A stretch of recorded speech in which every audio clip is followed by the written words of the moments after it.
안녕하세요. 사업재편제도 실무를 담당하고 있는 계승모 사무관입니다. 사업재편제도에 많은 관심을 가져주시고 참여해주셔서 대단히 감사합니다. 올해 마지막 사업재편 심의위원회를 본격적으로 진행하기에 앞서 사업재편과 관련된 올 한 해 주요 변화들을 되돌아보는 시간을 가지고자 합니다. 먼저 사업재편 기업 수요 발굴 체계에 혁신이 있었습니다. 작년까지는 기업이 자체적으로 사업재편을 신청하고 전담기관이 이를 접수하여 심의 절차를 진행하는 다소 수동적인 수요 발굴 체계였습니다.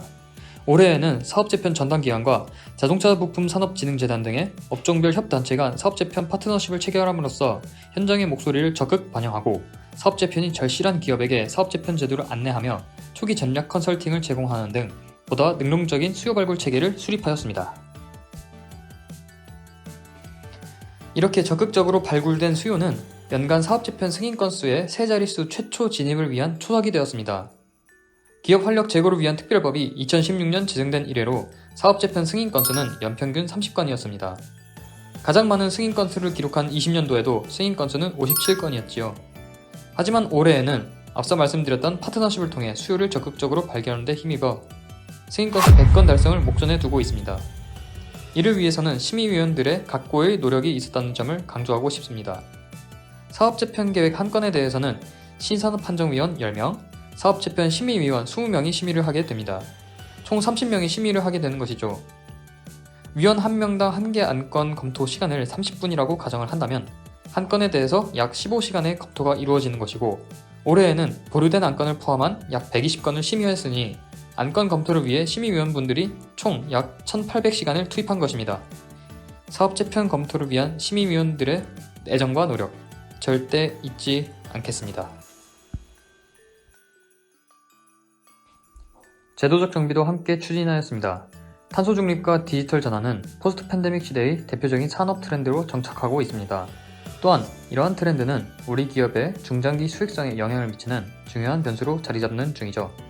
이에 사업재편 제도도 발맞추어 변화하고자 합니다. 기존의 사업재편 유형인 과잉공급, 신산업 진출, 산업위기지역 유형에 더불어 탄소 중립과 디지털 전환 분야를 승인 유형으로 추가하는 기업활력법 개정 절차에 착수하였습니다.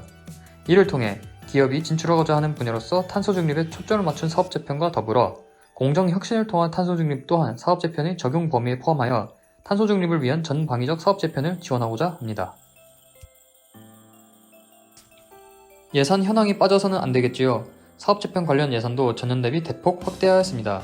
2020년 15억 원으로 시작했던 사업재편 기반구축 예산은 2021년에 40억 원으로 증가되었고, 사업재편 기업 대상 R&D 예산을 100억 원 확보하여 총 예산이 140억 원이 되었습니다.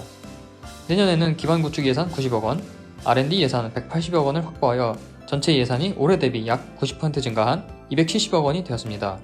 이렇게 크게 확대 반영된 예산은 사업재편이 절실한 기업들에게 연구개발, 전주기 컨설팅, 금융 및 인력 지원 등을 위해 소중히 쓰일 예정입니다. 사업재편 전담 지원기관도 사업구조개편 종합지원센터로 한 단계 업그레이드를 준비하고 있습니다. 기존의 기업활력법 활용지원센터의 업무는 기업의 사업재편 접수와 심의지원 등의 집행지원 업무 위주였습니다. 하지만 내년 초에 출범하는 사업구조개편 종합지원센터는 범위로서는 사업재편을 넘어 좀 더 넓은 개념의 사업구조개편 수요를 발굴하고, 기능으로서는 기존의 집행지원 업무와 더불어 산업동향 분석, 기업 데이터 분석을 통해 사업재편 수요가 높은 업종을 선제적으로 분석하고, 발굴된 기업 수요에 부합하는 제도 활용을 위한 맞춤형 컨설팅과 금융 확보 수단을 제안하며, 사업재편 승인기업의 CEO를 대상으로 사업재편 아카데미, 인력 담당자 대상 교육 프로그램 등을 운영함으로써 사업재편 추진기업을 보다 종합적이고 체계적으로 지원하고자 합니다. 승인기업에 대한 인센티브 체계도 혁신을 위한 발판을 마련했습니다. 리스크는 저감하고 기대 수익은 제고하는 것이 성공적인 사업재편을 위한 핵심 요소이며, 정부는 이 두 요소에 초점을 맞추어 인센티브를 지원하고 있습니다. 기업의 사업재편에 대한 사전 컨설팅, 이행전략 컨설팅, LO에서 컨설팅 등 전구주기적 컨설팅을 제공하여 기업의 사업재편에 따르는 전략적 리스크 저감을 지원 중입니다. 또한 500억 원 규모의 사업재편 혁신펀드를 조성하고 1000억 원 규모의 PCBO를 통해 사업재편 승인기업에게 풍부한 운전자금을 제공함으로써 자금에 따른 유동성 리스크 완화를 지원하고 있습니다. 기업이 신산업에 진출하고 높은 수익성을 달성하기 위해서는 핵심 기술 확보가 관건입니다. 올해 100억 원 규모였던 사업재편 전용 R&D 예산이 내년도에는 180억 원으로 증가되어 사업재편 기업들의 기술 확보를 보다 적극적으로 지원할 수 있게 되었습니다. 또한 향후에는 정부 지원금 기준 총 4,800억 원으로 사업 규모 확장을 위한 예비 타당성 조사도 추진하여 사업재편 기업들이 신산업 진출에 선봉장이 될 수 있도록 적극 지원하겠습니다.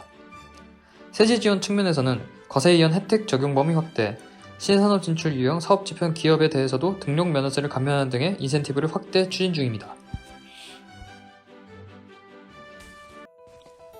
줄탁동시라는 사자성어가 있습니다. 암탉이 알을 품고 있다가 다리 차서 알 속의 병아리가 안에서 껍질을 쪼는 것을 줄이라 하고, 그 반대로 어미닭이 그 소리를 듣고 밖에서 마주 쪼아 껍질을 깨트려주는 것을 탁이라고 합니다. 줄탁동시는 이 두 행위가 동시에 일어나야지만 온전한 병아리가 될 수 있다는 의미입니다. 사업재편 기업에게도 적용할 수 있습니다. 기업의 자발적 혁신과 변화 의지가 담긴 줄과 이에 대한 정부의 적극적인 인센티브 지원이라는 탁이 동시에 일어나야 비로소 기업도 온전한 사업재편을 달성할 수가 있는 것입니다. 이에 우리 정부는 알에서 깨고자 하는 기업을 보다 적극적으로 발굴하고 알에서 깨어 새로운 세상에서 역량을 적극 발휘할 수 있도록 지원을 아끼지 않겠습니다. 감사합니다.